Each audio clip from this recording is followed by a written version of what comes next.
PM umum tambah geran iTekad 8 juta bantu usahawan. Baik. Perdana Menteri telah mengumumkan kerajaan akan menambah peruntukan geran sebanyak 6 juta untuk peruntukan program keuangan sosial iTekad bagi membantu perusahaan mikro, kecil dan sederhana khususnya golongan B40, kata Perdana Menteri. Beliau berkata ini akan menjadikan jumlah bantuan keseluruhan iTekad untuk tahun ini adalah 10 juta, meningkat daripada 4 juta yang telah diperuntukkan di dalam belanjawan 2023. So dalam belanjawan yang lepas Perdana Menteri mengumumkan bahawa iTekad hanyalah 4 juta, tapi kemudian sekarang ini Perdana Menteri mengumumkan lagi bahawa 6 juta ditambah untuk iTekad ini sehingga menjadi jumlah adalah 10 juta. Katanya kerajaan bertekad untuk menghapuskan kemiskinan negara dan mengurangkan jurang antara golongan kaya dan miskin. Kalau iTekad sudah berjaya dengan 4 juta dana awalan Kementerian Keuangan beserta andaian lebih banyak penyertaan bank dan ada lagi dana tambahan dari Bank Negara Malaysia, maka saya boleh tambah dari 4 juta kepada 10 juta untuk tahun ini, katanya.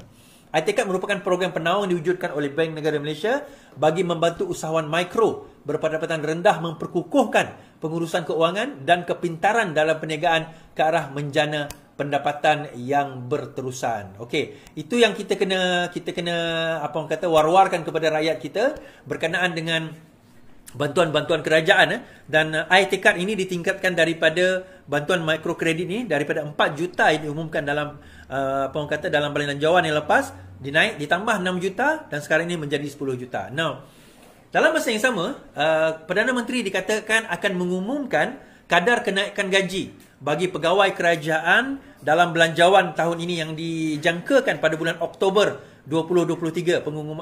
Pembacaan belanjawan tersebut akan diumumkan pada Oktober 2023 ini.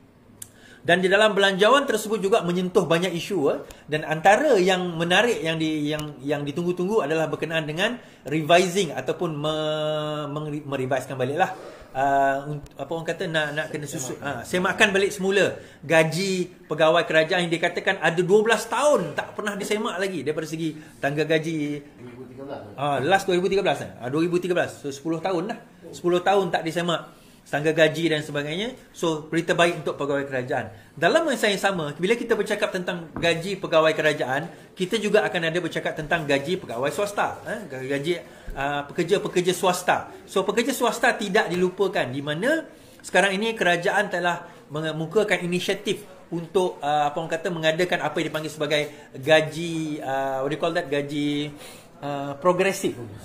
Gaji progresif. Gaji progresif bagi memastikan bahawa gaji progresif memastikan bahawa daya saing daripada segi gaji, daripada segi pendapatan akan dapat ditingkatkan. Nah, kalau kita tengok usaha kerajaan ini, aim dia satu, tuan-tuan. Pertama, aim kerajaan adalah untuk menghapuskan miskin tegar. Itu yang pertama. Terima kasih Diana. Diana Anwar suka bagi RM1 sama Husin. Aim yang pertama adalah untuk menghapuskan miskin tegar. At least by the end of this year. Mungkin agak sukar ujung tahun ni nak miskin tegar tu terhapus semua, tapi sekurang-kurangnya usaha itu akan dilaksanakan dengan sebaik mungkin. Nah, dalam masa yang sama, ada juga usaha yang sama juga adalah untuk memastikan bahawa dari segi pendapatan kita meningkat. Kan ramai di antara kita gaji pemula kita amat rendah, sangat rendah gaji pemula kita, dan gaji pemula tidak beza dengan 10-15 tahun. Kadang-kadang 20 tahun lepas pun gaji pemula kita masih sama. Malah kalau kita tengok secara purata, gaji kita untuk mereka berusia 20 sehingga 24 tahun mengikut kajian daripada DOSEM, Department of Statistic, hanya lebih kurang RM60, tinggi sikit daripada gaji minima. So itu dianggap sebagai masih rendah dalam industri kita. Kenapa? Antaranya selama puluhan tahun ini kerajaan kita tidak invest dalam teknologi baru. Sebab itu kenapa kerajaan sekarang ini, kerajaan Madani ini invest dalam teknologi baru. So kita kena kurangkan kebergantungan kita kepada kepada peladangan, kepada minyak, dan juga kurangkan kebergantungan hanya kepada construction umpamanya. Dan kita kena explore teknologi baru, antaranya seperti renewable energy. Kita kena explore kepada perkara-perkara renewable energy ni. Kenapa, tuan-tuan? Kalau renewable energy ni ada di dalam negara kita, investment yang nak dibuat oleh negara luar masuk ke dalam negara kita is actually high. So we are talking about renewable energy, solar, kita talking about hydrogen, kita talking about electricity, empangan, kita talking about wind for example. Mungkin kat negara kita ni wind tu tak kurang lah, tetapi at least daripada segi apa orang kata renewable energy kita itu ada, dan kita boleh harness dan explore teknologi lain. Kita tak boleh bersaing dengan negara jiran dalam apa orang kata cheap labor. Kita akan kalah. Kita akan kalah kat Indonesia, kita akan kalah dengan Vietnam umpamanya, kita akan kalah. Tetapi kita boleh compete dalam apa orang kata intelligence punya industri, di mana kita boleh jual our intelligence kepada negara-negara luar. Di sini kita boleh compete dengan mereka dan kita boleh jadi negara maju. Tetapi dalam masa yang sama ada orang kata, Iswardi adik asyik B40 je, M40 macam mana kan? T20 tak adalah, tapi M40 macam mana? So Anwar mengeluarkan pendapat, Perdana Menteri Datuk Seri Anwar Ibrahim berkata, kerajaan tidak pernah mengabaikan kebajikan golongan M40. Beliau berkata, dakwaan beberapa pihak bahawa pendekatan kerajaan lebih tertumpu kepada B40 sehingga mengabaikan kumpulan yang berpatutan sarjana itu adalah tidak tepat. Jadi beberapa langkah telah kita ambil, tetapi andaian beri lebih kepada B40 itu tidak betul. Sebagai contoh, semua sekolah MRSM termasuk Kolej Melayu dan lain-lain, manfaatnya kepada golongan paling miskin itu sangat kecil, tidak sampai 1 atau 2%. Sebab itu saya usulkan kepada Menteri Pendidikan baru-baru ini menyatakan semua sekolah khas dicadangkan atau tidak pun mesti diperuntukkan 1 hingga 5% sahaja bagi yang benar-benar miskin. Kalau tidak, kesenjangan itu akan terus berlaku, kata beliau. Anwar berkata demikian ketika berucap dalam satu jalinan kerjasama iTekad di Kuala Lumpur. Kalau nak bincang meritokrasi antara sekolah terbaik di Kuala Lumpur dengan sekolah di Kapit Sarawak, itu maknanya menggagaskan satu formula yang tidak menekankan keadilan. Ada satu pihak cakap meritokrasi, satu pihak lagi kata kuota. Saya fikir kedua-duanya harus digabungkan. Jadi mesti ada juga yang meritokrasi. Kalau tidak, kita tidak akan angkat yang terbaik dari kalangan kita. Now, sama ada affirmative action, maksudnya kita kena fokus kepada Bumi Putra saja, ada kuota, ataupun berdasarkan meritokrasi. Bagi saya, kerajaan sekarang ini melihat the equality of opportunity rather than equality of output. So apa beza equality of opportunity?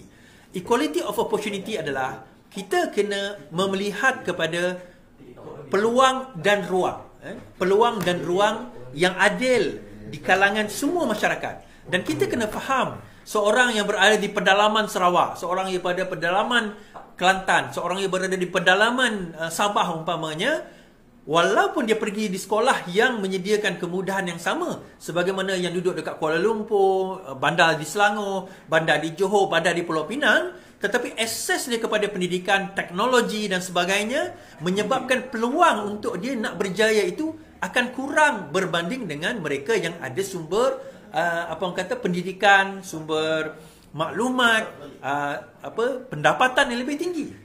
Saya ambil contoh anak-anak, bagi seorang satu keluarga di mana dia lahir di kalangan M40 T20 umpamanya, dia boleh pergi tuition at least seminggu 3-4 kali dengan bayaran yang mahal, guru tuition guru tuition yang private umpamanya, dengan seorang yang kena pergi sekolah 20-30 km, mungkin naik boat, mungkin mak bapak dia hantar. Dulu saya naik boat pergi sekolah, jangan tak tahu.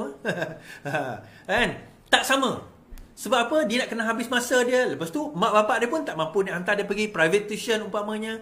Jadi, bila yang anak di bandar yang dengan segala kemudahan ini mendapat straight A, kemudian anak yang di luar bandar atau yang tak berperempuan ini mendapat katakanlah 2A, kita tak boleh kata, oh yang 2A ini gagal, yang straight A ini berjaya. Kita tak boleh kata macam tu. So, kita kena tengok equal opportunity berdasarkan kepada keadaan atau circumstances mereka. Di sini lahirnya keadilan.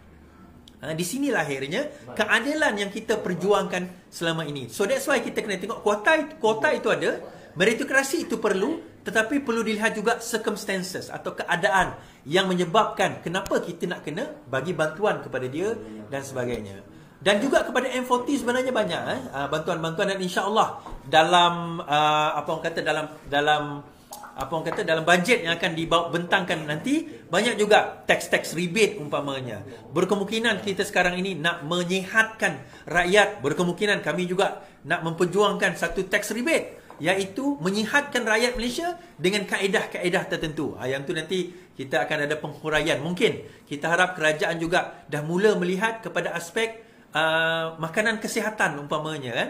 apa orang kata, memurahkan makanan-makanan yang sihat, suplemen-suplemen yang memberi kesihatan umpamanya, dan juga mengurangkan tumpuan dan juga fokus kepada masuk hospital perubatan. Yelah, dah sakit masuk hospital, itu tak apalah. Tetapi kita sekarang ini mengalami masalah obesiti yang agak teruk. So bagaimana cara kita nak mengurangkan, di samping kita kata kena gaya hidup sihat dan sebagainya, kadang-kadang kita sibuk nak jogging pun susah. So kita kena perkenalkan juga satu lagi aspek, iaitu pemakanan sihat. Suplemen-suplemen tertentu yang boleh boleh membantu kita dalam mengamalkan amalan hidup sihat, dan sekaligus akan mengurangkan daripada kos perbelanjaan kerajaan di dalam apa orang kata, berbelanja untuk kesihatan, perubatan dan sebagainya. Untuk maklum tuan-tuan, kerajaan membelanjakan bilion ringgit untuk nak membantu dan juga memastikan rakyat kita ni sihat. Dan kita kena faham, daripada segi orang kata apa, bajet yang dikeluarkan oleh kerajaan ni terlalu besar, dan kos untuk perubatan di negara kita masih antara yang terendah di rantau di dunia sebenarnya. Even nak pergi hospital pun RM1 je kita bayar. Cuma kita tahu tak tahu sahaja. Baik.